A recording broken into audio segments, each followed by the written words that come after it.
hindi na daw to worth it na bilhin ngayong 2024. Kapag bumili ka daw ng hindi ka na daw makakapag-download ng mga application. Ayan pa, no? Grabe, no? 3 months niya yan naiipon. Nakakatuwa lang yung mga ganong kabataan ngayon na hindi na umaasa sa magulang. Isa sa mga sinasabi ng iba, ito ay hindi na daw worth it dahil sa kanyang version. O kapangs, baka kasi malag naman yan kapag nilalaro mo na ng mga games. Pasukin na natin to, guys.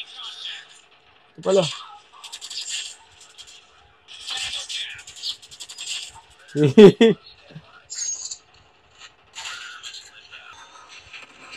Boom.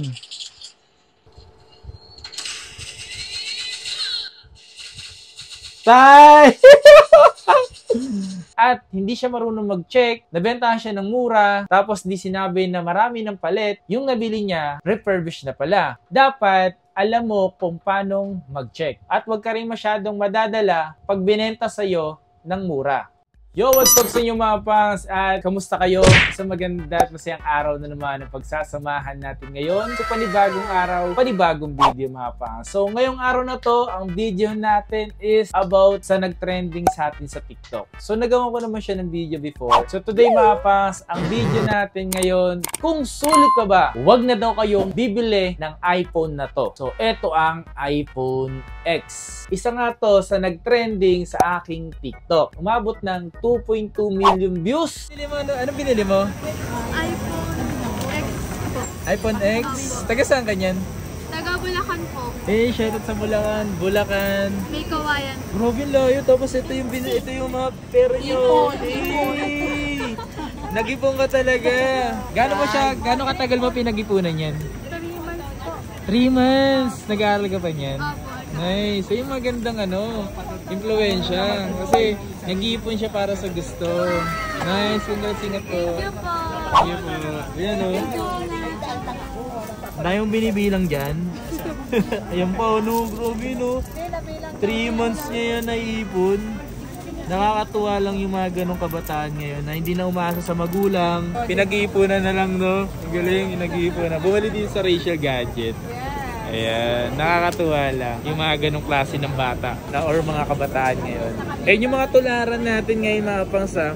Huwag tayo masyadong umasa sa magulang, kundi kung meron naman tayo nagiging pera, ipunin natin yon. Walang masamang mag-ipon para sa mga gusto natin. Alright, so yun lang. Sana maging ganun din kayo. Diba? Grabe. At sobrang dami nga nag-comment doon, positive and negative. Marami nagsasabi na wag na daw tong iPhone X bilhin. Wag mo na daw tong bibilin itong iPhone X na to. Ayun po ang sabi nila. Etong iPhone X na to is nabili ko to 2021. So ilang taon na rin to sa akin ngayon. At ito rin yung mga kasagsagan na ginagamit kong pang video. At alam nyo ba kung saan ko to nabili? Nabili ko lang to mapang sa Green Hills din po mismo. Kung makikita nyo mga pang sa phone na to is wala pa siyang gaanong mga scratch or dents. Talagang alagang-alaga to mga pang. Ngayon, hindi ko na to nagagamit. Ginagamit na po to ng partner ko. At hanggang ngayon is nagagamit niya pa rin ng mas maayos at smooth. Itong iPhone X na to, marami nagsasabi na hindi na daw to worth it na bilhin ngayong 2024. Marami ako nabasa sa comment section. Dito sa iPhone X mga pangs, sa display niya is meron siyang Super Retina OLED. Sa iPhone X nga pala, nagsimula yung OLED mga pangs. Sobrang ganda rin niya nung nilabas. Ang pinaka-size lang pala nito mga pangs, 5 inches lang siya. Kumpara sa mga iPhone ngayon, gaya ng mga iPhone 11, iPhone 12, iPhone 13, to 15 is nasa 6.1.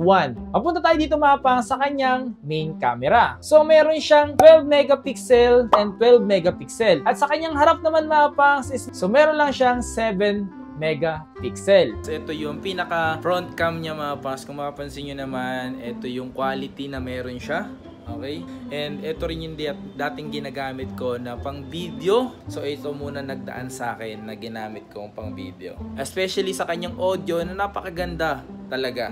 Di ba? Alam ko, sa 10 series kasi mga pangs, yung 7 megapixel, nag-jump na lang sila doon sa iPhone 11, which is doon na nag-start yung 12 megapixel. At kung sakali naman na bibili kayo ng iPhone 10, yung mataas na storage na, gaya ng 256 gig. Kasi dalawa lang yung nilabas dito, 64 gig and 256 gig. So kung bibili kayo, bilhin nyo na lang is yung 256 gig. 1,000 lang ata yung difference niya mga pangs pagdating sa presyo. Kasi ang presyo nito ngayon nag-range siya ng 10,000 to 12,000 na pangs para sa kanyang storage. Pero may nakita rin ako sa marketplace na nagkakalagala ng 6,000, 7,000, ganun yung nakita ko sa marketplace. Pero hindi ko sa inyo pwedeng i-recommend si marketplace kasi based lang sa experience na nabili ng kakilala ko is bumili siya sa marketplace at hindi siya marunong mag-check, nabentahan siya ng mura, tapos di sinabi na marami ng palit, yung nabili niya, refurbished na pala. Palit si LCD,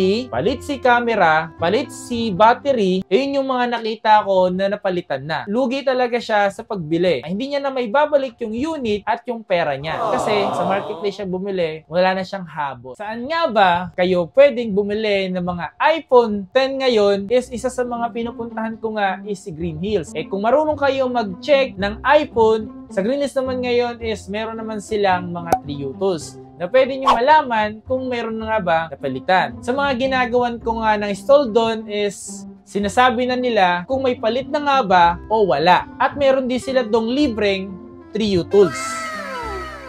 Kung sakaling bibili kayo nito mga pa, isa raw to sa mabilis malobat. Ang battery capacity nitong iPhone X na to is nasa 2,716 mAh.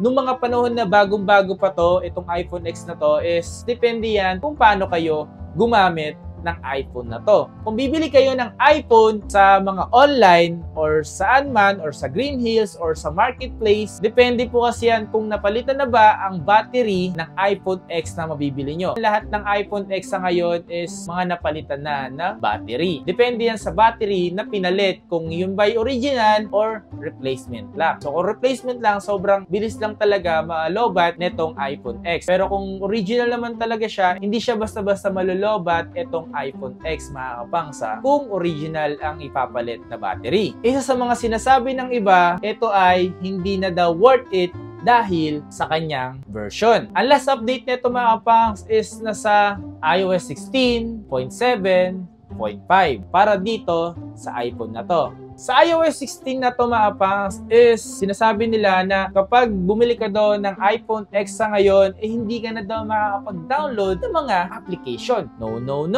Sa application mga pangs, makakapag-download ka pa rin ng mga application. Kasi nakadepende naman yan kung anong version yung madadownload mo. Kahit yung mga latest version, gaya ng Facebook, ni Instagram, ni YouTube, or kahit na anong games, compatible pa rin yung mga application dito sa iPhone X. Marami na nagsasabi na hindi na compatible or hindi na makakapag-download kapag iPhone X ang binili mo. Siyempre hindi. Mali po yun. Mali po yung sinasabi nila. Si Facebook mga pas, ang compatibility niya, iPhone require iOS 13.4 so iPhone sa iPhone. Mataas pa po ang iOS version ng iPhone X kasi nasa 16.7 pa siya. Sa Instagram naman po, ang compatibility naman po niya is iOS 15. Makakapag-download pa rin po kayo. Hindi ka na makakapag-download ng mga games dyan. Okay, punta tayo sa games. Like for example, karamihan ng nilalaro ng kabataan ngayon which is itong Call of Duty. Ang compatibility po ng Call of Duty is iOS 9.0.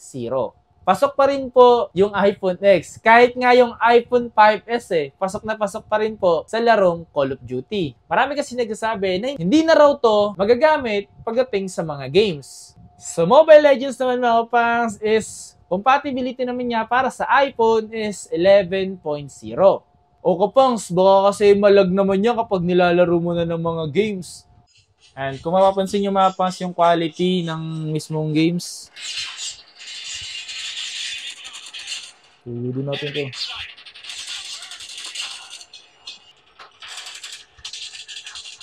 Pasukin na natin to guys. Ito pala.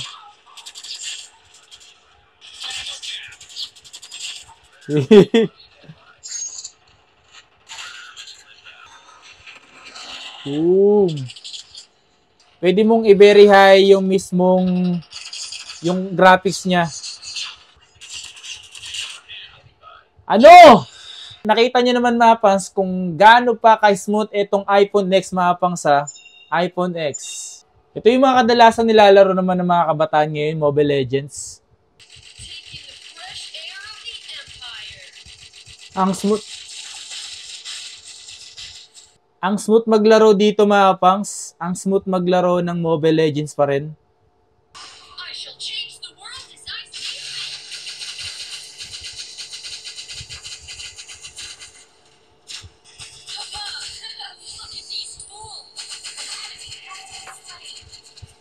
Patay ano.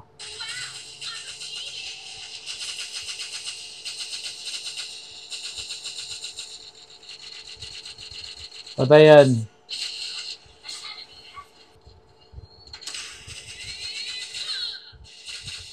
Tay!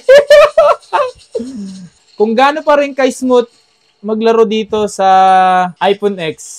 Sa may high frame rate niya mga pangs, may super, and sa may graphics niya is naka-ultra. Para dito sa iPhone X ha.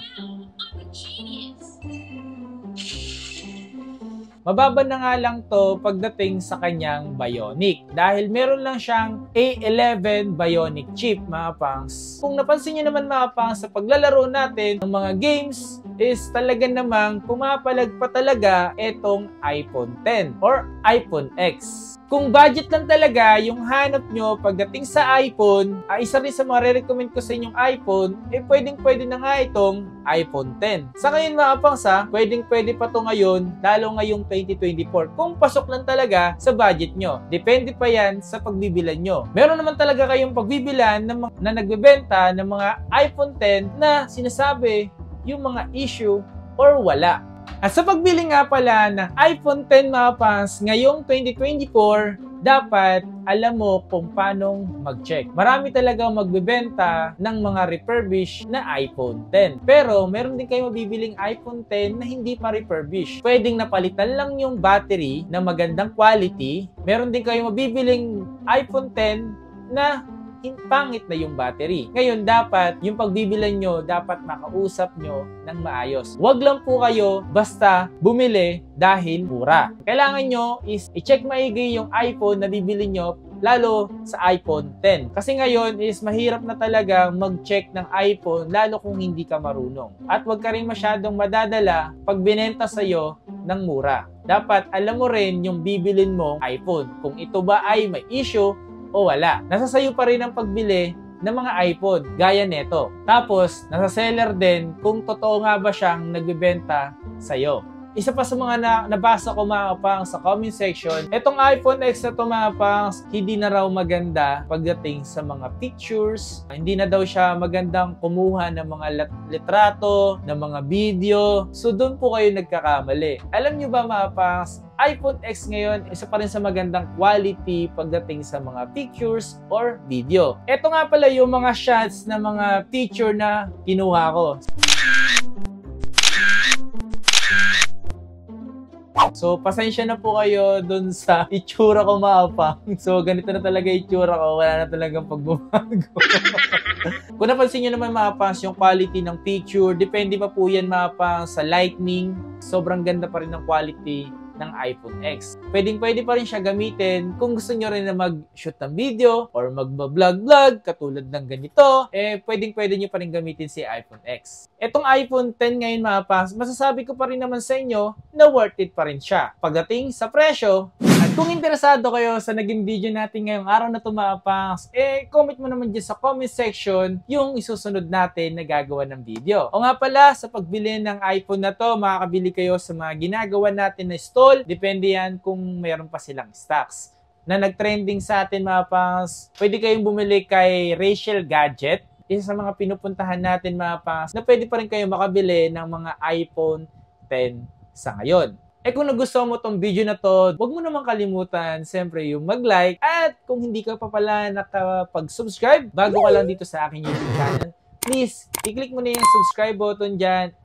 At siyempre, i-bell mo na rin yung notification. At hanggang sa muli mga pang sa paggawa ng mga ganitong video, sana nagustuhan nyo at mag-comment na kayo sa baba kung ano yung mga susunod nating gagawin. Etong video na to, first time lang natin gagawin. Maraming salamat sa inyo mga pangs and yun lang.